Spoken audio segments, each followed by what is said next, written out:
Buenos días a todos. Hoy día yo voy a exponer sobre lo que es el hueso del radio. El hueso del radio se encuentra en lo que es la parte del antebrazo, se encuentra lateralmente a lo que sería el cúbito. Este hueso podemos describir que en su parte inferior cuenta con un engrosamiento mayor a lo que sería el cúbito y es mayormente cóncavo en su parte medial anterior. En su parte inferior aumenta de volumen y su cuerpo tiene mayormente lo que es en la parte inferior de un triángulo prismático. Este hueso tiene diferentes caras que la vamos a describir una por una. Comencemos con lo que es la cara anterior. Cuenta con una cara anterior, posterior y una cara lateral. La cara anterior. La cara anterior se extiende desde lo que se denomina la tuberosidad del radio hasta lo que sería la extremidad inferior. En su parte superior encontramos la inserción del músculo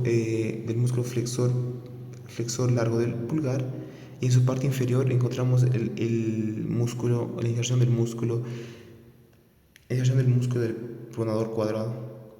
En su parte medial encontramos un agujero denominado lo que sería el agujero nutricio, donde pasa lo que es la arteria nutricia. Pasemos a su cara posterior. En su cara posterior podemos observar que es mayormente más redondeada, superiormente más redondeada, y se encuentra excavada en su parte medial.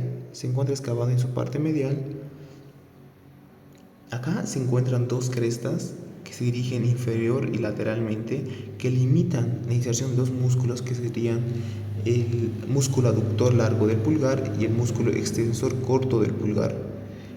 Pasemos ahora a lo que es la cara lateral. En su cara lateral podemos observar que es igualmente redondeada. Superiormente encontramos que se encuentra marcada. Medialmente se encuentra más excavada e inferiormente vuelve a ser marcada. En su superficie encontramos que en su parte medial encontramos una superficie rugosa en el cual se inserta el músculo del pronador redondo, y en su parte superior encontramos la inserción del músculo supinador. El hueso del radio consta de lo que serían tres bordes igualmente: el borde anterior, el borde posterior y el borde interóseo. Comencemos con el borde anterior. El borde anterior se expande desde lo que es la tuberosidad del radio hasta la apófisis estiloides, en un movimiento lo que sería de medial a lateral.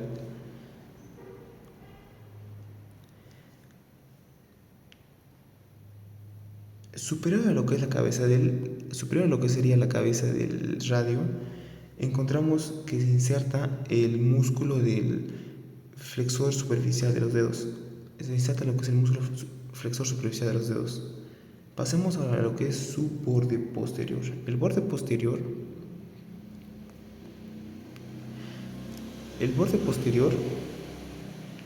es mayormente redondeado y acentuado en su parte media. Es mayormente redondeado y más marcado en su parte media. Pasamos a lo que es el borde interóseo. El borde interóseo es mayormente un borde muy delgado y cortante que se extiende desde la tuberosidad deltoidea hasta lo que sería la extremidad inferior. De 4 a 5 centímetros superior a lo que sería de 4 a 5 centímetros debajo de lo que sería la tuberosidad de radio, encontramos lo que es una superficie rugosa que se le denomina el tubérculo interóseo. El tubérculo interóseo es la unión de lo que es la cuarta parte inferior y las tres cuartas partes superiores. El borde interóseo se divide en dos ramas que serían anterior y posterior, y estas dos limitan con lo que sería el extremo de la extremidad inferior. Pasemos a lo que es su extremidad superior. En la extremidad superior contamos con tres superficies que lo conforman, que sería la cabeza del radio, el cuello del radio y la tuberosidad del radio. Comencemos a describir lo que sería la cabeza del radio. Bueno, la cabeza del radio se encuentra en lo que es la parte superior y en en su parte contamos con un engrosamiento que se lo puede observar acá, un engrosamiento es un engrosamiento. De superior a ese engrosamiento encontramos lo que es una fosa que es cóncava y se le denomina la fosita articular. Esta se articula con lo que sería el capítulo del húmero. Y también contamos con lo que es en lo que es el borde de lo que es la fosita articular, medialmente encontramos una superficie que se articula con lo que sería el cúbito. Acá se articula con lo que sería el cúbito, se articula específicamente con la escotadura radial del cúbito. Con la escotadura radial del cúbito,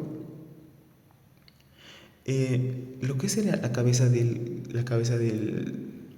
radio está sostenida ¿por quién? Por el cuello del radio. El cuello del radio mide aproximadamente 1 centímetro.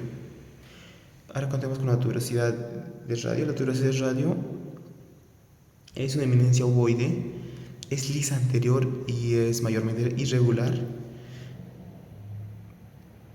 En su parte posterior es donde se inserta lo que es el músculo del tríceps, se inserta lo que es el músculo del bíceps braquial.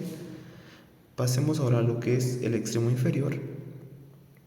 El extremo inferior está conformada por lo que sería está conformado por sus caras, diferentes caras que encontramos, como sería la cara anterior, posterior, lateral y medial. Empecemos a escribir que el extremo inferior, como ya hemos dicho anteriormente, es una superficie más ancha que la parte superior y tiene forma de un triángulo, de una prisma cuadrangular. Esta, en su parte inferior, se articula con los huesos del carpo, pero no directamente, sino a partir de un disco articular.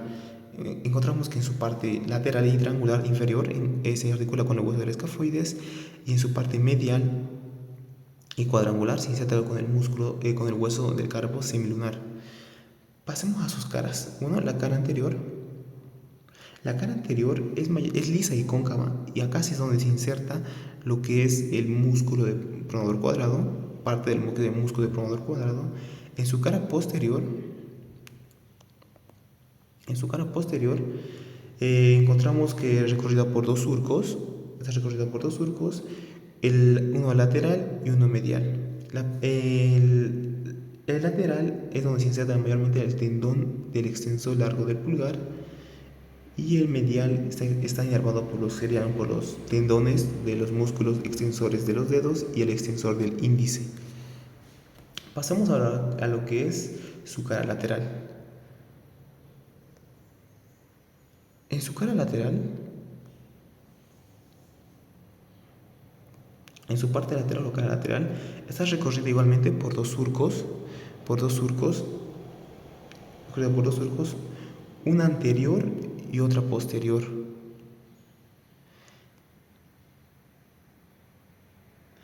La anterior sirve para la inserción de lo que sería el tendón del músculo aductor largo del pulgar y el extensor corto del pulgar. En la parte posterior del surco encontramos que se insertan lo que es el tendón del músculo extensor radial del carpo. Algo más a destacar de lo que sería la cara lateral es que inferiormente a la cara lateral encontramos lo que sería una prominencia sobresaliente que se le denomina la apófisis estiloides de radio, donde en su parte posterior se inserta lo que es el músculo brachiorradial, y encontramos una superficie sobresaliente denominada el vértice, denominado lo que es el vértice, donde se inserta el ligamento colateral radial del carpo. Pasemos a lo que es su cara medial. En su cara medial es mayormente triangular, es mayormente lo que es una superficie triangular, y está limitado igualmente por dos ramas, lo que sería una rama posterior donde se inserta la membrana interósea, y una rama anterior que lo conforma y forma parte de lo que es articula con algunos huesos o tendones que conforman los huesos del carpo. Superiormente a esta superficie de las que forman en forma de un triángulo, encontramos que se insertan los fascículos, una superficie rugosa donde se insertan los fascículos profundos del pronador cuadrado. E inferior a este encontramos una superficie que hemos descrito anteriormente, que es triangular, y a esta se lo denomina lo que es la escotadura cubital del radio, el cual se inserta o se articula directamente con lo que es la articulación de la cabeza del cúbito, y esos dos se articulan en su parte, en la extremidad inferior de ambos huesos. Gracias.